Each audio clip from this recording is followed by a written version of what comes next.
Oh, right, I just got back home from, I can't remember what day we are in school, but I'm into the second week. It's a Tuesday the 8th, and I received my timetable and my sort of teaching timetable schedule for the year today.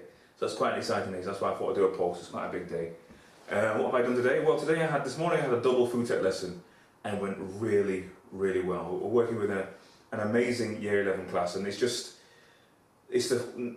what was making it amazing is that the kids were so amazing. They were producing some amazing stuff. They'd really pushed the boat out for their GCSE, one of their assignments. I mean, they were making homemade pasta, they were making, I think there might have been, what else were they making? They were making some sushi, they were making stews, they were making pies, they were making lasagna, so they had to make their own roux for the lasagna, and they're making very complicated tarts. It was a very exciting class with a lot of variability, but they all did extremely well. And it's the first day when I could really get, have hands-on experience, so walking around each one of them, seeing what they're doing, as they're making stuff, seeing what they're doing, need a bit more water, okay, needs a bit more. So it was a really hands-on day, went really well, really enjoyable class. That was a double lesson first thing this morning, so that went really well.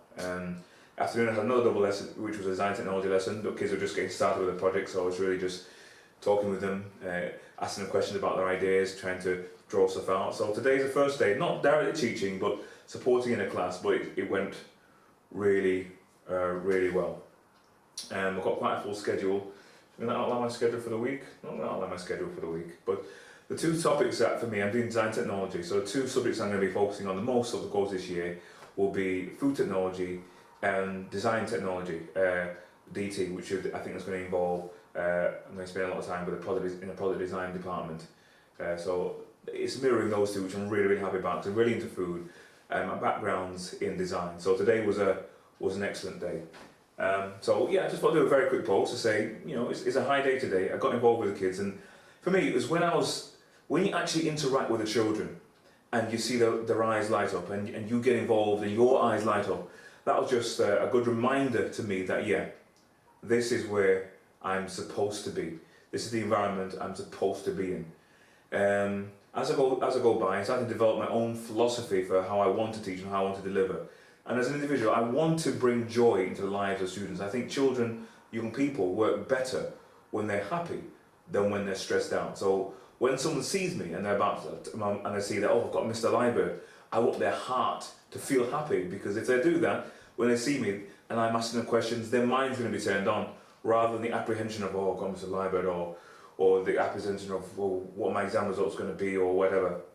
I want to be the kind of person that turns their mind on, gives them joy, and I feel from that, that'll be what I believe is something that'll help me get the most out of the children as I work with them over the course of the year. So just a short post, this one, to say, first day I've got my teaching schedule, so I've got my program for the week.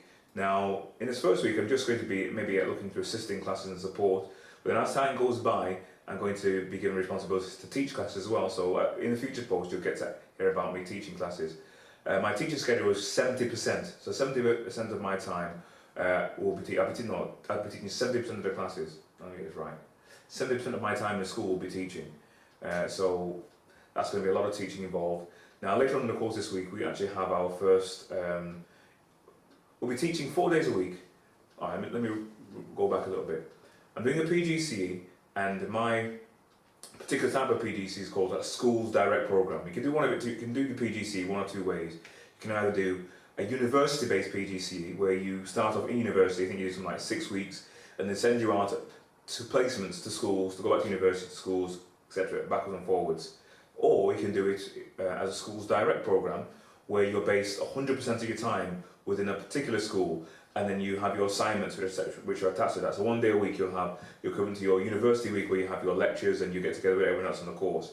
I opted for that way because I've had a lot of experience working in schools. I didn't need to go to university to build myself up to going into a school. I wanted to be in there from day one, with all the nuances of what teachers get involved in, from being in their classrooms to registration to, even after school clubs, the full gamut of what teachers do. I wanted to get involved in that, so that's why I opted for the Schools Direct Program. I'm glad I've done so, because you get to see the ins and outs and nooks, the crannies of how teachers work and operate.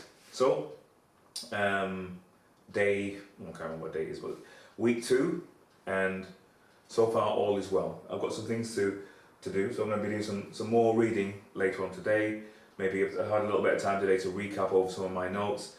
But one of the things I need to start doing this week, pretty early on, and if you're in the early parts of PGCE, this is the advice I've been given. I need to get a box together so I can start putting little bits and pieces of evidence from things I'm doing. I don't have to be too discriminatory with that then, but the evidence is going to be something that's going to help me when I start looking at measuring against whether or not I've met or meeting or how to meet the teaching standards. And that's something I'm going to be looking into maybe in the next video. What are teaching standards? Let's go through them. I'm going to go through the teaching standards and then think, well, how during the course of my teaching time at the school can I evidence the teaching standards that I have to be measured against? So we'll maybe do another video later in the week where I'll aim to get my head around the teaching standards. But so far, my first, we'll call it a teaching day, so to speak, and it's gone really well. I've really enjoyed it. All right, see you later in the week.